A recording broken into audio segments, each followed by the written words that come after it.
So the past few episodes of The Blacklist have definitely had their issues. I haven't really enjoyed this latter half of the season. After the whole Kirk storyline ended, I felt like The Blacklist lost momentum. But Natalie Luca, The Blacklist number 184, this episode really changed my whole attitude when it came to this show because it was a very well made and cleverly written episode of The Blacklist. The episode opens in this creepy hospital, and basically there's this little girl wandering around and everybody else is dead, and it sort of looks like a scene from a horror film. And then so there's that intrigue, that mystery that we instantly get at the opening of the episode. And then right after that it pans to present day, and this girl, this assassin, is all grown up, and she goes in to give this guy a back massage, and he dies. He basically gets all these disgusting looking skin condition all over him, and he dies, and is assassinated. And so we have this intriguing plot, like, oh, what did this girl do to kill him? It looked like she just gave him a massage and somehow it killed him. And that's sort of the introduction we get to the Blacklister plot. So it turns out this assassin is named, of course, Natalie Luca, and she's a girl who can transmit a fatal disease without actually dying of it herself, and it's a very interesting concept.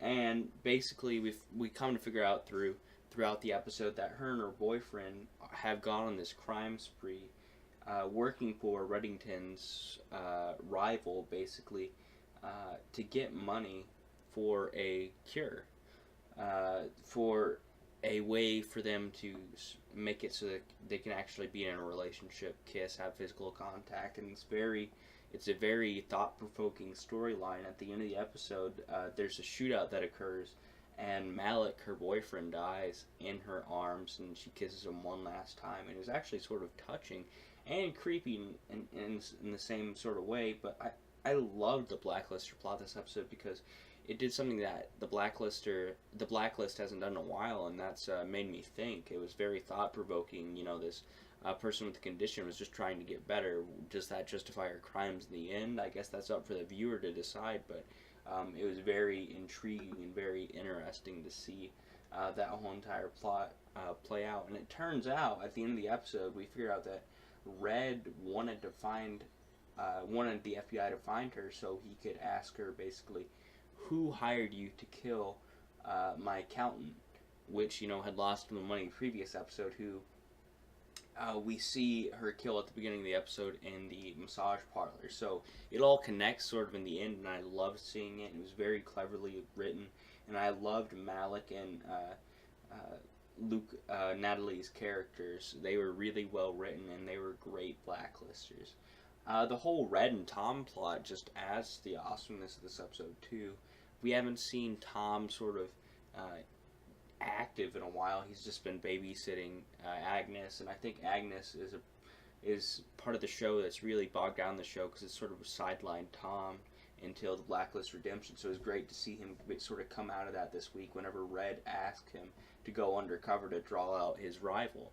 And so they fake this assassination, and Tom goes under this alias of a assassin that Red sort of conjured up throughout the years.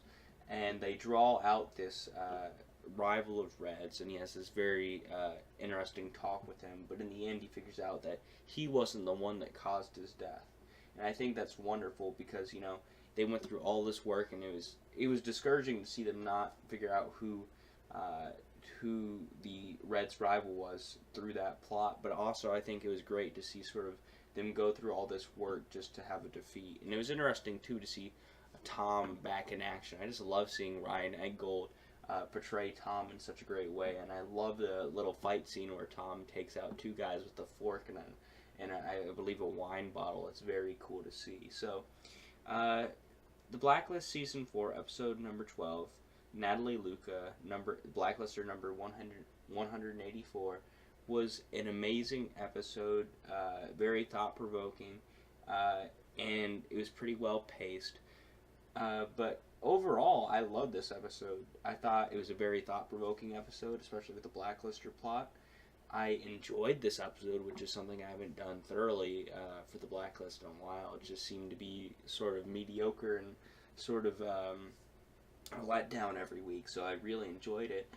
They had great plot twists throughout, especially with the Blacklisters, and I love seeing Tom back on the screen and Red in action again. So I'd have to give my final score for the episode would have to be an 8.5 out of 10.